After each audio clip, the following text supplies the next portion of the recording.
are learning that President Trump has, in fact, pardoned former Dick Cheney Chief of Staff Scooter Libby. This is a statement that is coming from the press secretary right now. Today, President Donald Trump issued an executive grant of clemency that is a full pardon to Scooter Libby, is a former Chief of Staff to Vice President Richard Cheney for convictions stemming from a 2007 trial.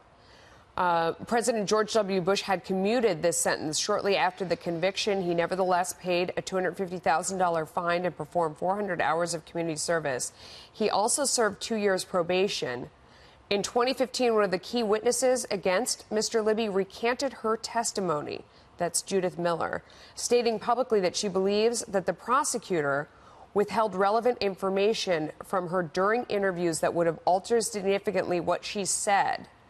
In the next year, the District Court of Columbia Appeals unanimously reinstated Mr. Libby to the bar, reauthorizing him to practice, and the court agreed with the District of Columbia Disciplinary Council, who stated that Mr. Libby had presented credible evidence in support of his innocence, including evidence that a key prosecution witness had changed her recollections of the event in question.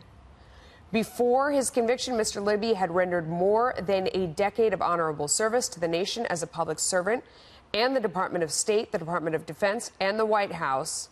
His record since his conviction is similarly unblemished and continues to be held in high regard by his colleagues and peers. This is all coming from the White House. In light of these facts, the president believes that Mr. Libby is fully worthy of this pardon. I do not know Mr. Libby, said President Trump, but for years I have heard that he has been treated unfairly. Hopefully this full pardon will help rectify a very sad portion of his life. For more now, let's go to Chief White House Correspondent John Roberts, who is live with more. This was expected today, and the discussion will be, what are the implications, reading the tea leaves, and all of that?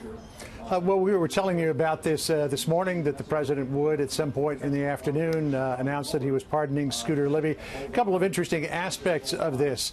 Scooter Libby's attorney was Victoria Tensing, and Victoria Tensing is the wife of Joe DeGeneva, and the two of them, husband and wife, are now a part of the president's outside legal team in the Russia investigation. That's not to suggest that there was influence there, but there certainly is that connection. And DeGeneva and Tensing had been lobbying the president to pardon Scooter Libby. A lot of other conservatives had as well, because they think that he was railroaded by a special counsel investigation that ran amok during the Bush administration. This was Patrick Fitzgerald's special counsel investigation into who leaked the name of Valerie Plame, a CIA operative, in terms of the run-up to the war in Iraq. What's most interesting about that whole case is that it started off trying to find out who leaked the name of Valerie Plame. It turned out after about 3 days, everybody knew it was Richard Armitage, the Deputy Secretary of State. But Fitzgerald kept on, as some people think Robert Mueller is, going down rabbit holes, pulling on string to see what was at the other end of that. And he got Scooter Libby in what many people believe was a perjury trap. Scooter Libby insists that he merely forgot the exact date on which he learned about Valerie Plame's name, but by that time, Fitzgerald had him on line to investigators and obstruction of justice. Now, the second interesting part of this is you could see this as President Trump sending a message, because you read his statement that he doesn't know Mr. Libby, but for years he has heard that he's been treated unfairly.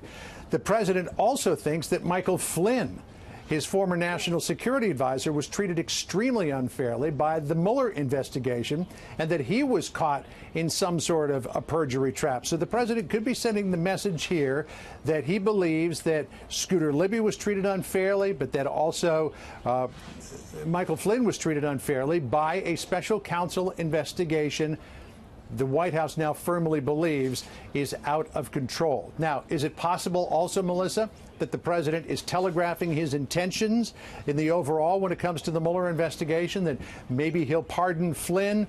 That might be a bridge too far at this point, but certainly I think there's a lot of different things that you can read into what the president has done here today in pardoning Scooter Libby. But I think the biggest thing is saying that a special counsel investigation treated someone unfairly, and the president believes that they deserve to be pardoned.